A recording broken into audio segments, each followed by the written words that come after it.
If you're a first-time homebuyer and you walk into a lender meeting asking about interest rates, you've already lost. I'm Benny. I've been doing mortgages for over 21 years. I've helped more than 2,700 families. And I'm about to tell you something that most lenders don't want you to know. The interest rate is one of the least important factors when choosing who you're going to work with. I know that sounds crazy, but by the end of this video, you're going to understand why asking the right questions will save you tens of thousands of dollars and potentially save you from making the biggest financial mistake of your life.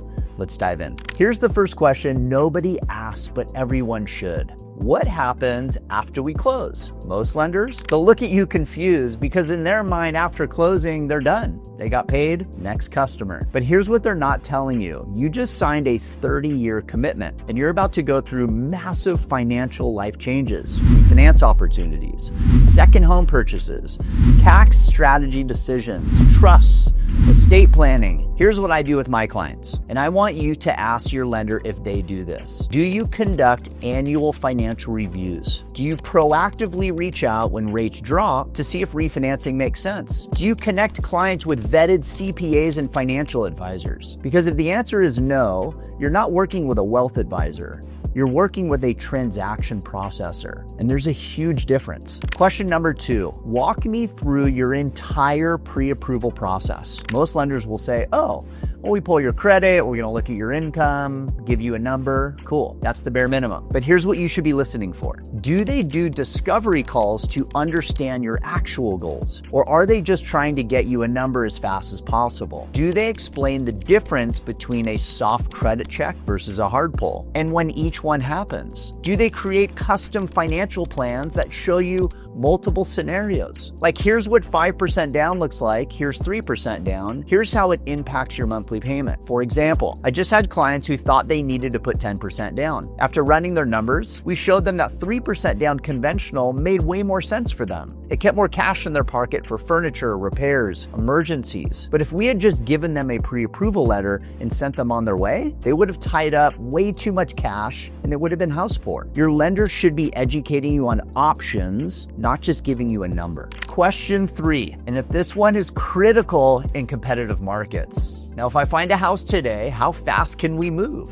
Because here's the painful truth. Houses don't move fast because the market is too competitive. Houses move fast because buyers are unprepared. Now, the right answer from your lender should sound something like this. We'll have all your documentation up front. And when you find a house, I pull specific numbers same day, exact taxes on that property, current rates, real payment, then we strategize the offer together. If your lender says, oh, just send me the address and I'll get back to you in a few days, run for the hills. I've had clients win houses in multiple offer situations, not because they offered the most money, but because we moved so fast and so strategically that the sellers knew that they were serious. Speed is a weapon, but speed requires preparation. Question 4, how do you work with real estate agents? Now, this might sound like a weird question, but it reveals everything. Bad lenders see agents as competition. They want control. They don't want to communicate. They miss deadlines. Good lenders see agents as partners. Now, here's what you want to hear. I'm going to be in constant communication with your agent. When you're in contract, I'm calling the listing agent to ask about the seller situation. We're strategizing together on offer structure, on timing, on negotiation leverage. I've had situations where a house was on the market for 45 plus days. I called the listing agent, found out that the seller was desperate to close fast. So we structured an offer with a quick close timeline and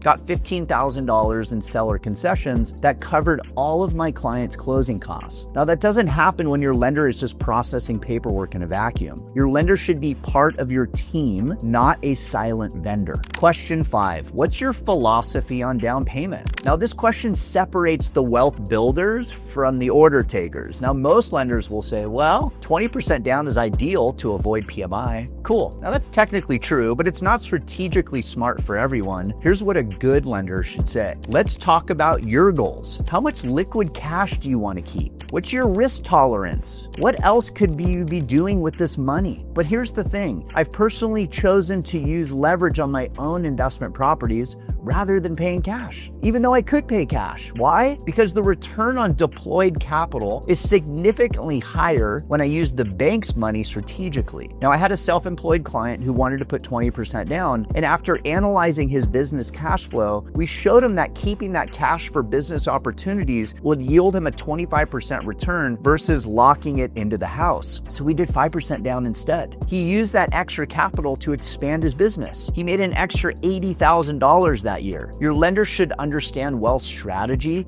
not just mortgage rules. Question 6, what happens if the appraisal comes in low? Now, this question tests if your lender actually knows how to navigate problems. A bad answer? Well, you'd have to make up the difference or renegotiate. Good answer, first, we'd analyze the appraisal for errors, wrong comps, missed features, calculation mistakes. Then we'd discuss options, renegotiating the price, seller credits, restructuring the deal, or if needed, walking away and getting your deposit back. The reality is that appraisal issues happen. Home inspection issues happen. Title issues happen. Now, I've closed a deal where the appraisal came in $10,000 low.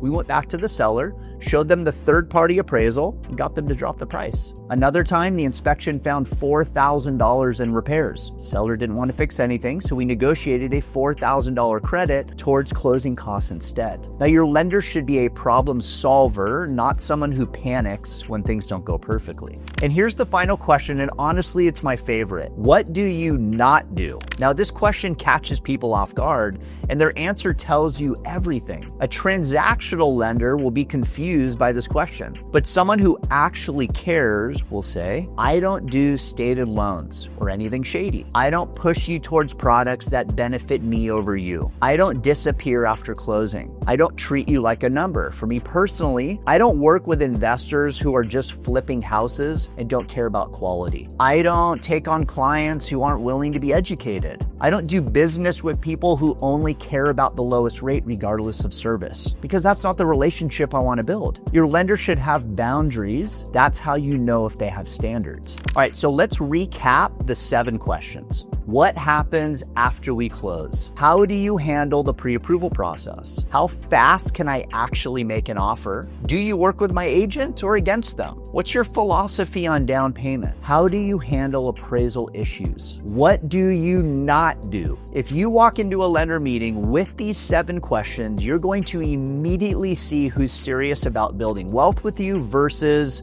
who just wants to process your loan and move on. Now, here's what I want you to do. I've created a complete first-time homebuyer handbook that breaks down every single step of the process from pre-approval to closing and beyond. If you want it, comment home below and I'll send you the link. Now, if this video helped you think differently about choosing a lender, do me a favor and share it with someone who's about to buy their first house. Because the more educated buyers are, the better decisions they make.